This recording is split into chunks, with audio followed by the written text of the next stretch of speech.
কাৰ্বিলেণ্ড council, Dima Hasao council, সেই তিনিটি কাউন্সিলটো লৈ পেলাই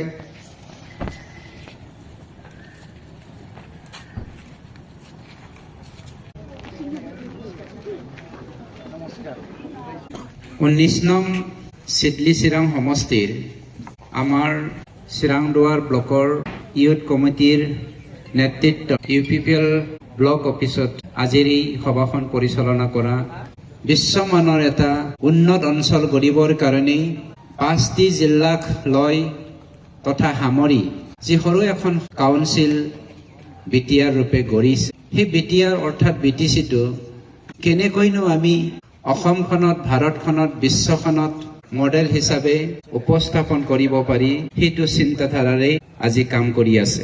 যি কামটো অসম চৰকাৰো কৰিবলৈ সক্ষম হোৱা নাই, যি কামটো আজিলৈকে ভাৰত চৰকাৰো কৰিবলৈ সক্ষম হোৱা নাই, সেইটো হ'ল প্ৰকৃত এটা ৰাজনৈতিক দলৰ সদস্য বা নেতা হৈও প্ৰমোদ বড়ো ডাঙৰীয়াৰ যি উদাৰতা, মানৱ ৰূপে সকলো জাতি জনগোষ্ঠীক আঁকোৱালি লৈ পেলাই যদিও ৰাজনৈতিকভাৱে চিন্তাধাৰা কৰিছে, কেনেকৈনো সকলো জাতি জনগোষ্ঠীক সমমৰ্যাদা দিবলৈ সক্ষম হয়, সেইটো চিন্তা চৰ্চাৰে কাম কৰি আহিছিলে।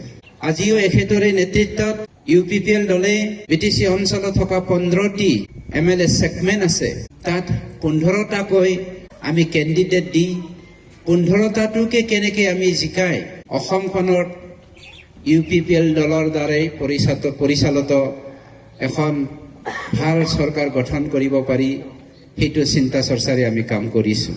আমাৰ অসমত যেতিয়া আমি 9 তাৰিখৰ ইলেকশ্যনৰ পাছত 4 তাৰিখেই আমাৰ ৰিজাল্ট ওলাব, 4 মে দিনাখন, তাৰ কেইদিনমানৰ পাছত আমি যেতিয়া চৰকাৰ গঠন কৰিম, ইয়াৰ অসম চৰকাৰৰ চৰকাৰ গঠন কৰাৰ মূল সোণৰ চাবিডাল UPPL দলেই ল'ব।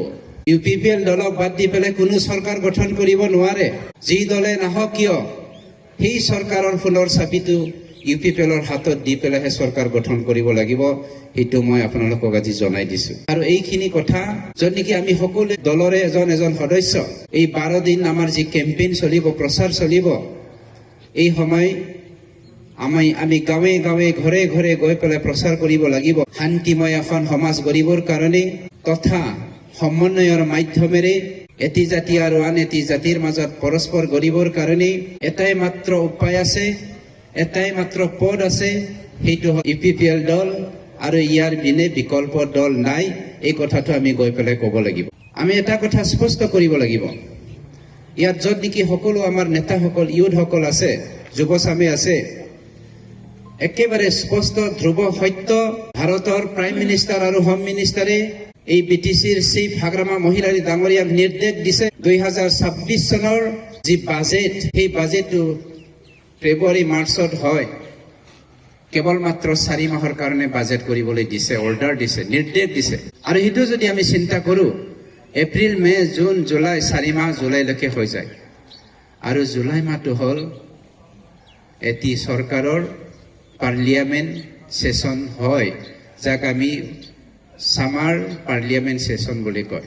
সেই সামাৰ পাৰ্লিয়ামেণ্ট ছেছনত ভাৰত চৰকাৰে, হোম মিনিষ্ট্ৰী ডিপাৰ্টমেণ্টে অসমত থকা 3টি আমাৰ যি কাউন্সিল আছে, Bodoland council, Karbiland council, Dima Hasao council, সেই 3টি কাউন্সিলটো লৈ পেলাই 125তম এমেণ্ডমেণ্ট বিলটো পাছ কৰিবলৈ গৈছে।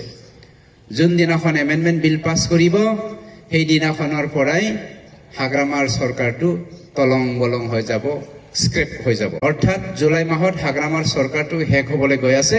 এইখিনি কথা আমি সকলো নেতা, সকলো যুৱচামৰ সদস্যসকলে গাঁৱে গাঁৱে ঘৰে ঘৰে গৈ পেলাই প্ৰচাৰ কৰিব লাগিব।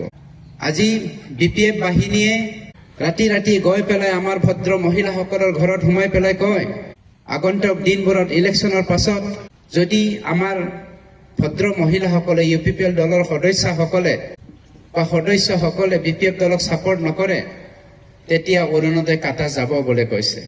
কাৰো বাপেৰৰো হিম্মত নাই।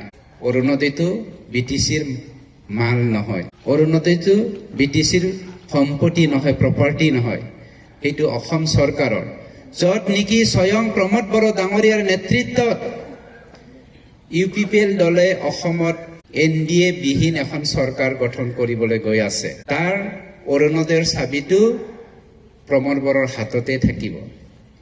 অৰুণোদয় দিব পাৰিব MLA সকলে প্ৰমোদ বড়ো ডাঙৰীয়াৰ নেতৃত্বত। অৰুণোদয় যদিও কাটিব লগা হয়, কাটিব প্ৰমোদ বড়ো ডাঙৰীয়াৰ নেতৃত্বত UPPL দলেহে MLA কোনো নোৱাৰে। এইখিনি কথা আপোনালোকে ঘৰে ঘৰে গৈ পেলাই প্ৰচাৰ কৰিব লাগিব।